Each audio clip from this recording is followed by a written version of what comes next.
Folks, this brother is so hard to catch up. We've been trying to get him on Washington Watch for a long time, and I had to do so. Come all the way to California to the 2011 All-Star Game to hook up with Russell Simmons. He's got a new book out. It is Super Rich, A Guide to Having It All. Russell, welcome to Washington Watch. Thank you, brother. You know, I was in Washington, and I missed you. I know that, so that's what I'm saying. And so I called ahead and everything. I so understand. You're a little tough to catch as well. Well, just a little bit. Let's jump right into it. I've heard many different interviews. I read different interviews. I talked to you on Tom Joyner Morning Show. Yes. And your critics, the first thing they say, Russell, you got it all. You got money. You're getting paid. So how all of a sudden are you now deciding to tell people there's a different way to have it all? When you hear that, what do you say? Well, I think that criticism is legitimate. I hear it so often. I don't think it makes real good sense since your mother and your father and your preacher, your rabbi, imam, or whatever, right. your prophet, your scripture, all told you that having it all comes from within. Mm-hmm. And so it's told to you over and over again. I mean, of course, people forget, but it's etched in stone. You know, it's in each prophet's mouth and each teaching. So this book is about the same truth that you already have etched inside you. The idea is to have it ring a bell. Here's what jumps out. Because I was at a church in Dallas several years ago, and they honored the Member of the Year. This woman didn't have a car, didn't have much money, but the pastor said whenever somebody was sick, she was always at the hospital first. When his father died, she was there taking care of him. And what they talked about was, they said she had a prosperous spirit. Now, when people hear spiritual prosperity, what's interesting is this woman, the pastor said she didn't have a lot of money, she didn't have cars, but her spirit was prosperous because she was a giving woman. There is a point in the book that was tough for me because I wanted to make sure that people got this message. I didn't want to tell them that you could have a prosperous spirit and you would be happy and that was all. Because I know that is not attractive to a lot of us. Mm-hmm. A lot of us are entitled, we need to empower ourselves. And maybe if we believe at the end there's some payoff, then we'll start to walk a different path. I can remind you that, of course, the story of Puffy is in that book. The story of Leo Cohen, the story of Kevin Liles, the story of Julie Greenwald, the story of Michael Kaiser. All these people were my intern, became presidents. Right. The story of David Geffen as a intern working in the mailroom. All those stories are in the book. But those stories about people who went to work and they were focused on the present. They were giving. They were making sure everybody was better as interns. And when you make sure everybody's better as an intern, you study your craft. One day you're the leader. You're still a servant. But they look to you for leadership because you're making them better. But the struggle seems to be, for a lot of people, they see it as 100% this, 100% that. So, for instance, I'll talk to people and they'll say, well, you know, I want to have a bigger house, want to have more money. And I say, look, I understand that. I get that. But if you don't have a sense of happiness inside, if you don't have a sense of contentment, then even when you get that, you still may not be content, you still may not be happy, and you still might be miserable. See, I would contend, and this is people say this is more Eastern philosophy, but it's written in the Bible and the Quran and the Torah as well. The contentment is not partly inside as a result. You know, and there is nothing on the outside that will make you happy.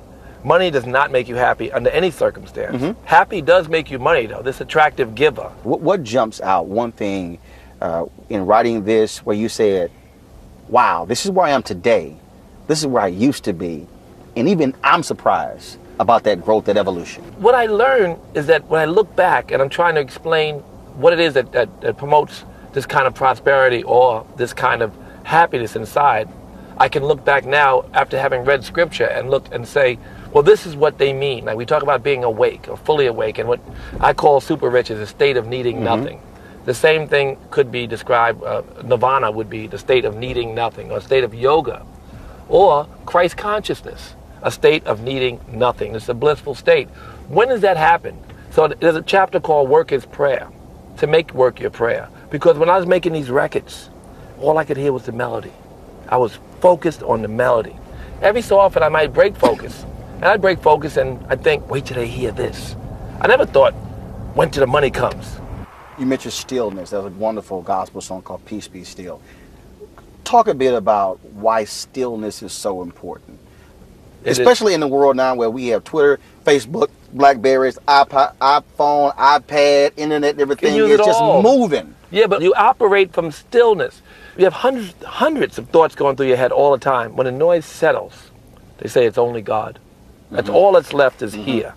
And so you need to, every day if possible, let the noise settle and separate yourself from, and you operate from a place where you can be the watcher. The yogis refer to the watcher, where they see their life, and instead of being an extra moved around by the masses or the collective is, you're in the role that you want to play. You can play your own role as opposed to being moved around.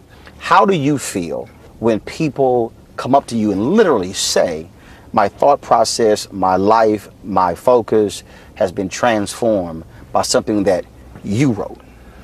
The proceeds of this book go to charity. I run 5 charities.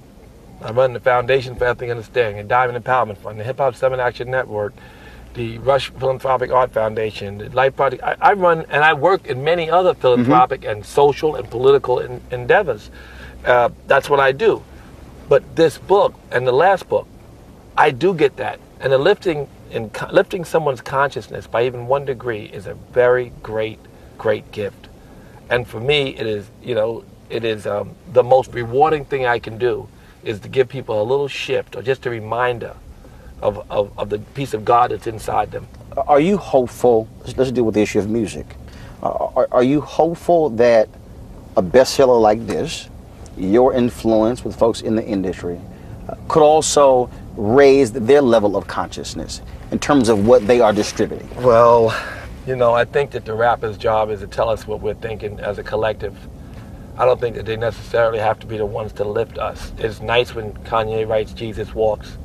But if we're sexist, and we are, and if we're racist, and we are, and if we're homophobic, and we are, and we're violent, and a rapper brings some of that into his poetry, it's a look at some part of us we don't like to see. And I would say that the rappers are already less sexist, less racist, less homophobic than the masses, and they're certainly less gangster than our government. So, I want everyone to be lifted. I don't want the poets traditionally have always told us who we are. And I don't mean just here in America at this moment, but traditionally throughout history. The poets have always been the ones to look inside and spit out things that we do, act on, live with, and try to block out. And then the poets say it. George Bush don't like black people. Doesn't mean it's true. It means that's what people are thinking. So he just said it. He said, wow, why did he say that? He said it because everybody's thinking it. So poets have to say F the police. Very important to say F the police.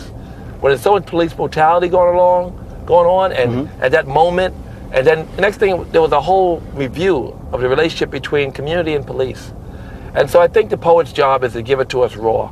I don't fault them. They're not ahead of society in violence. They're not ahead of society in sexism or racism. They're certainly less racist and sexist and homophobic and everything else than the previous generation. So I hope that everyone's lifted. I hope that our priests and preachers, who are more sexist than most rappers, are transformed.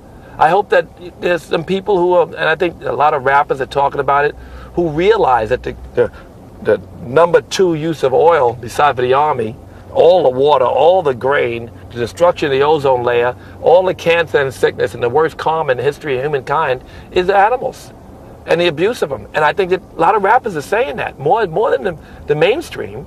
It's our reality. So we do things unconsciously. Rappers bring them up because at least they can be in touch with them. They know them. They see the contradictions. And it's good that they say what they say in many cases. I never am offended by what they say. I'm hurt sometimes if I can't escape it. I'm sometimes hurt by the things that we do as a collective, but I'm not upset by a poet who exposes it. Folks, the book is called Super Rich, A Guide to Having It All, by Russell Simmons, bestseller. And so certainly I hope folks continue reading it, but also, as you said, stay on the path of enlightenment.